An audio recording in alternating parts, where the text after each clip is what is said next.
Hi, here we are for number 3 with Dave in our little segment, our little trilogy. And today's going to tell us a funny little story, if Vietnam can be funny, I guess you'd say. Yeah, if it can. Sometimes. Sometimes nobody dies or nobody gets hurt, so sometimes it could be okay. So good, Dave. Just tell your story. Well, I'll let's see. shut The up. story I'm going to remember today is we're up north, somewhere close to the DMZ, and we were doing reconnaissance for 3-1 Battalion. And one time we had to do a night patrol, which is kind of odd. You don't normally go wandering around anywhere at night, but they were going to attack some village or do something. They wanted us to go peek at it that night and see what we could see. And the area we were in was up north, where it's this beach area where there's nothing much but a lot of sand and maybe a few shrubs and this and that. So perhaps that be the best way to do it, would be at night. But in any event, so we did our little thing. We took off from where we were and wandered out across the sand, about 8 or 10 of us, I don't know how many exactly, and approached this village. And the night vision goggles or whatever we had were not particularly effective back in the 60s, but they probably have better stuff now. But so anyway, we were able to observe whatever was going on in this place, and so then we were packing it up. We're going to head on back to where we came from, and so and when you're on patrol like this, you're spread out quite a ways. You're probably 20, 30 feet away from the guy in front of you. You've got to keep contact, but you don't want to be so close that one hand grenade could take out more than one guy. And so we were wandering back. It's quiet, it's dark, probably midnight, 2 o'clock in the morning, and I was walking back, and since there's not, everything is, you can't really see anything, but you can, because it's just sand. And I looked over, and there was a clump there, and I hadn't noticed a clump on the ground when we came out, and a few feet farther, and there's another clump. It was about 20 feet away from us, 15, 20 feet, and I passed by about 6 or 7 of these clumps, and so we get back, and I had his, hey, did you notice? I said to one of the other guys, hey, did you notice something when there was some clumps or something? And everybody had seen them, and evidently we must have walked by a North Vietnamese patrol, but there were only 4 or 5 of them or whatever, and we conveniently ignored them, and they conveniently ignored us. So it's the funniest things that happened, obviously, and without any cover or whatever. They didn't want to start a firefight, and we certainly didn't want, out in the middle with no cover or anything, to start shooting at something 20 feet away from you. So it's just one of those peculiar things that can occur in a situation where, and of course you never know. You wonder, well, were they really there, or was it imaginary? But the next day we wandered out over there, and there was nothing there. So that was camouflage with what? Just brush or something? Yeah. So whoever these people were, they just sat there perfectly still, about 10 or 15 feet apart, 5 or 6 of them, and never made a sound toward us, and we kind of maybe glanced over, but we pretty well ignored them. Well, we think they were trying to sneak up on you guys or something? Who knows what they were doing? They might have been out doing whatever they were doing. I can't imagine what they might have been doing, but since I don't know what they did, but nevertheless, it was a peculiar one. And so you have funny things occur in situations of this regard. So let's see, that pretty well ends that little short story. What else can I talk about at this point? Well, I was just kind of curious about when you said you were at Chu Lai or Da Nang, and I looked it up on a map. Mm-hmm. So what I can do in my YouTube videos is say where you were kind of at. They have a map that comes with them. Yeah, Chu Lai. I could find Da Nang, but was Chu Lai south of Da Nang? Yeah, it was south of Da Nang, probably. I don't know how far, 100 miles, 150 miles. Oh, that far? Well, that's maybe why I didn't find it on a map. Yeah, okay. I didn't realize it was that far down. Yeah, we lived on the beach there. It was we had little huts we lived in. And we were going to Dave and I were going to talk about the Tet Offensive, which was the beginning of the end. But Dave, you were in the DMZ. I was way up north at the time that occurred, you know.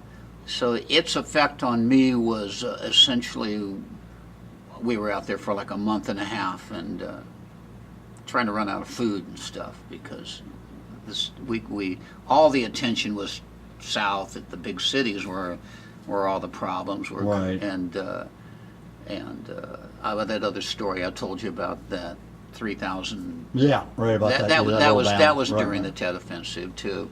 Oh, was that part? Oh, so that's when they were moving south. There was probably a lot going on there. So, but for us, for the most part, you know, we were just way up north. And for people, and I'll let Dave tell this, is the Tet Offensive, for you kids that don't know, was technically the beginning of the end. Well, you know, I don't know. You know, I left and certainly left it behind in my memory. Obviously, there was quite an offensive. You know, Tet is the New Year Oh, so for that's those okay. who have that calendar. You know, it's in February sometime, and that's the lunar that's the New Year for those that don't go with the whatever it is, the other calendar. I think the term is Gregorian calendar or yeah, something whatever like that. these calendars are. Or so. the Catholic calendar, almost, you could say, or the Roman calendar. Yeah, whatever. you wanna call it. So, yeah, sometime in February is the beginning, ending of the year. So it's celebrated in that part of the world as their So New that Year's was Day. So that was it. That was their New Year That attack. was their New Year's, yes, thing. I don't know why they decided to do it at that point, but And now there was always rumors that you guys weren't allowed to patrol certain areas. Did you ever run into that? no, I never ran anything like that. Never anything like that? No. Because somehow when the Tet started, that they were North Vietnamese regulars, correct? A lot of them. I suppose. And they had a hell of a lot of equipment down south. Oh, well, you know, that they would have taken that around through Laos. So you would think South. that they could have just went. They wouldn't have.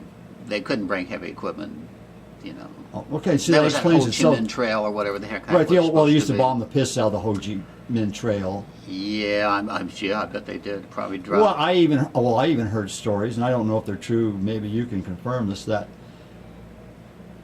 they used to put. Now they would put. Did you guys do it? Did you have sound devices on the ground that you would plant that could tell enemy movements, or in other words, I never saw anything never that had- high tech. You No. never saw the height. Well, you're just a grunt, I guess. You wouldn't saw Well, that pretty very much, yeah, pretty That's why- much. that's why I call you a I was just rifleman, one so- guy in a right, recon in a team, recon so team. you know, wasn't involved in. Well, there any of was that always kind of stories stuff. that they would plant sound equipment, and then if there was a truck movement or something like that, well, the sound equipment would pick up the truck. Well, I mean, the Yeah. truck movement, right? Well, then they would bring in the B-52s Oh, I see. and bomb the piss out of the place. Get my point? You know, because Yeah. like we talked about before, they're flying at 35 to 40,000, maybe even higher feet, right?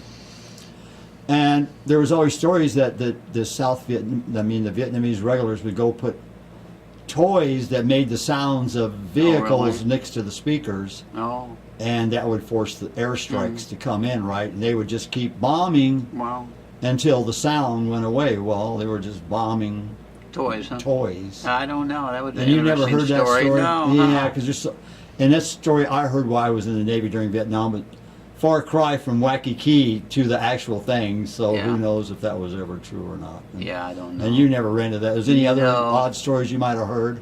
You know, I didn't hear much of anything. You know, everything was top secret. And, It was you know, all I got was, you know, we're going on a patrol. It's going to be this many days, and we're going to wander from okay, here very to low there. key, in other words. Yeah, you know. and what the train might have been like, and that kind of thing, and you know what they expected us to look for. You know. Right, right. And I see there was even rumors that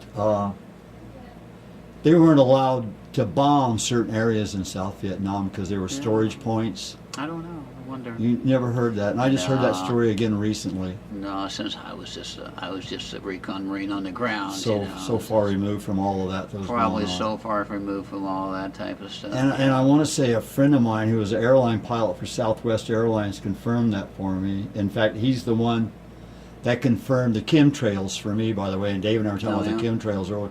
Well, what had happened was I had a friend who was one of the very first members of MUFON, and he's always talking about the chemtrails, and I was like most Americans, well, they wouldn't do that to us. They wouldn't do that to us. So finally one day I started, these fuckers are doing something here, So I got a call from a friend of mine who flew for Southwest Airlines, and I did electrical work at his house before, but he flew an F-4 Phantom, and I call it the weapon of choice, during Vietnam. When I say weapon of choice, I mean, they got there in a heartbeat, they delivered a hell of a punch, and they left. So it'd be, if you guys are in trouble, it'd be nothing greater than seeing a Phantom, I'm sure, coming to your rescue. Well, yeah, anytime we got in trouble, we always had air support, gunships and gunships and jets. Yeah, in fact, every time we went out on a patrol, we would be in a CH-46 or whatever that held about 10 or 12 guys. And we always had 2 jets and 2 Hueys that escorted us out. Oh, so even when, I did not know that. Interesting. Oh, yeah. So you went, is that the banana-looking helicopters we would have called them in the Navy? Well, you know what a Huey is. Yeah, I know what a Huey is. Exactly. Yeah, right, the gunship. The other one has 2 big blades, one on each end, a CH-46. Right. Was it kind of shaped like banana, like this, when I say a banana? Yeah, that would be it. Yeah, long. Well, we call them banana with copters. 2 great big propellers. Yeah, troop movers. Yeah, a couple of times we went out in the CH-34s, which looked like a grasshopper. Right. They were horrible. They would barely get 4 guys off the ground. Oh, really? It was pathetic. Yeah. If anything happened, in fact, one time we were going in. They were taking us in, and these guys were afraid to put them on the ground. When fear they couldn't get them back up. Oh yeah. They were paranoid, and so we took a little fire coming in, and on the last one of the guys, or the next to the last. There was like 3 of them because there was only 4. They don't heal about 4 guys, and they pushed one of the guys out from about 10 feet up, and he sprains his ankle. And so, as the last CH-46s come, or the last CH-34, the little grasshopper thing is coming in, he's not going to be able to go on a walking patrol for 4 or 5 days. So he goes to grab the. Goes to get in, and these guys are so paranoid, they took off, and here he is hanging on to the rail on the... Right. And there he goes flying all across over the valley, and here he is hanging off of the side of the thing. I guess they finally found some place where they sat down. He got back in. Safe. He didn't get hurt or anything, but interesting. Those guys were they were very paranoid on those types of things. Well, I think that's one of the biggest... Now this, I don't know if it's true or not, but I always heard that helicopter pilots, percentage of kill of Americans were helicopter pilots. Really? Which kind of makes sense. Yeah, they were pretty venerable, and they made a big target, made a lot of noise. Target, and boy, I tell you what, you don't sneak up on nobody with a Huey.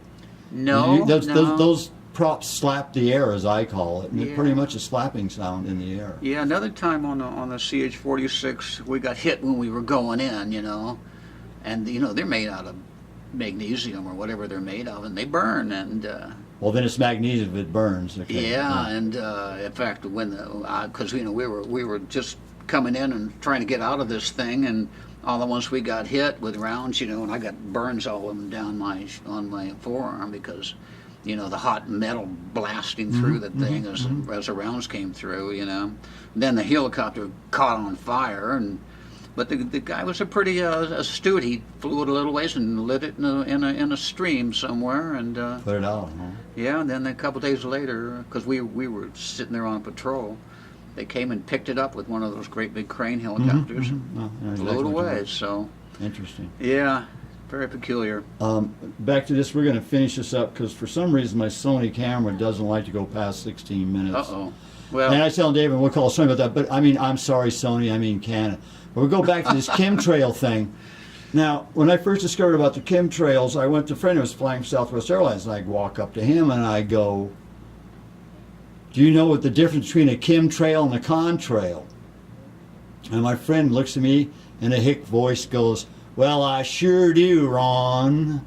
Like, you dumb fuck, what are you doing asking me, a pilot? I fly through them all the time. Yeah. And he says, of course. I said, well, have they told you what they are? Oh. He says, no, they haven't told us what they are. Oh. And he said, I know you investigate all this stuff. What have you found out? Oh. Because he just, now whether he was lying to me or not, they tell him, Yeah. I don't know. But he wanted to know from me. And it was interesting what he wanted to know. The first thing he wanted to know, because he was a pilot, he goes, Ron, who's flying the planes? No, well, I never saw a chemtrail in Vietnam. That's right. You didn't see a chemtrail until after 1998. Is that when they started? That's when they started spraying How us. interesting. And the next thing you want to know, who are the crews? Because it takes a massive crew to maintain a big airplane. For an example, I'm going to have to make this quick. For example, in my squadron, we had 18 airplanes. We could only keep 9 in the air because the other 9 were in maintenance. In maintenance, huh? Yeah, because on planes, you don't fly them till they break. No, it's not a good idea. Every so many hours, you have to change out the parts. Certainly, of course. So, anyway, that's it for this part of the All right. Trilogy 3 with Dave Stewart. And God bless you, Dave, and thanks for doing this for me. And Okay. we'll come back and get some stories out of Dave later on. So, All right. God bless everybody, and Thank you. thanks. All right, have fun. You too.